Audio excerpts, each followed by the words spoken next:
The expansion of the British Empire in India is often perceived as a project of grand military strategy and intentional state conquest.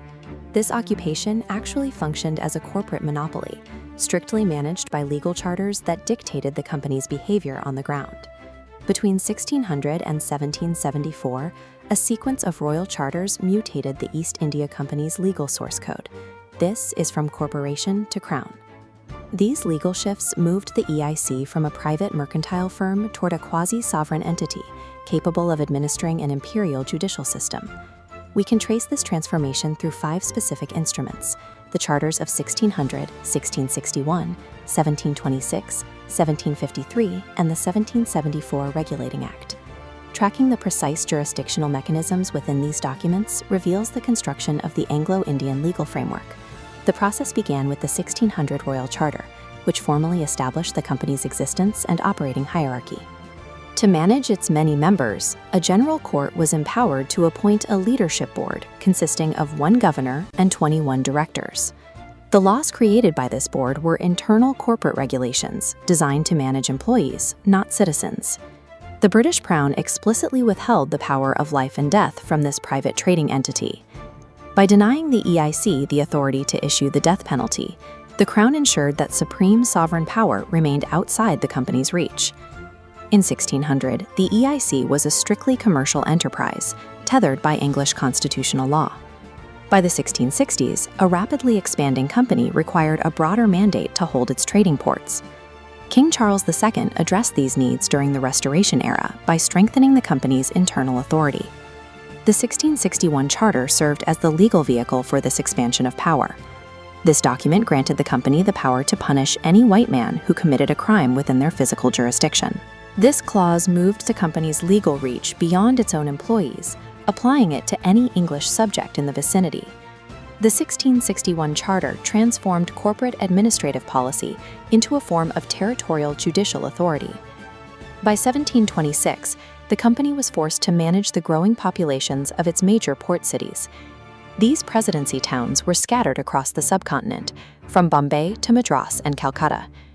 The 1726 Charter established mayors' courts in these cities, each composed of 1 mayor and 9 aldermen.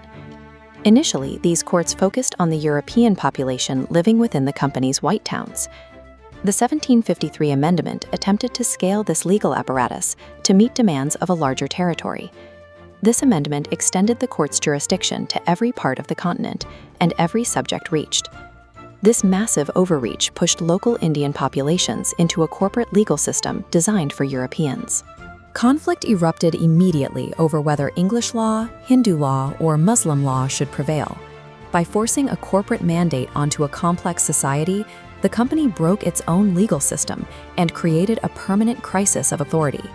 Persistent corruption and legal chaos eventually forced the British Parliament to intervene against its own corporation. Parliament passed the 1774 Regulating Act, establishing a new Supreme Court at Fort William in Calcutta. This court was led by a new class of judges, including Chief Justice Sir Elijah Impey. Because these judges were appointed by the Crown, they remained entirely independent from the East India Company's executives. To enforce its will, the court utilized the legal writs of habeas corpus and mandamus. Mandamus served as a set of commanding orders that allowed the court to override the decisions of the company's governor. This design triggered a severe power struggle between the Crown's independent judiciary and the company's management. The 1774 Act used the judiciary as a tool to subjugate the East India Company, effectively ending its era of legal autonomy. In 174 years, the English presence in India evolved from a singular trade agreement into a territorial power. A simple operational agreement for merchants was systematically weaponized into a tool for total governance. The 1774 Regulating Act ended the era of corporate judicial independence in India. By establishing an independent Supreme Court, the British Parliament permanently seized control of the company's infrastructure. This legal framework outlasted the East India Company itself, providing the structure for imperial rule. The British Raj rested on a foundation of corporate law, established decade by decade through the ink of these legal charters.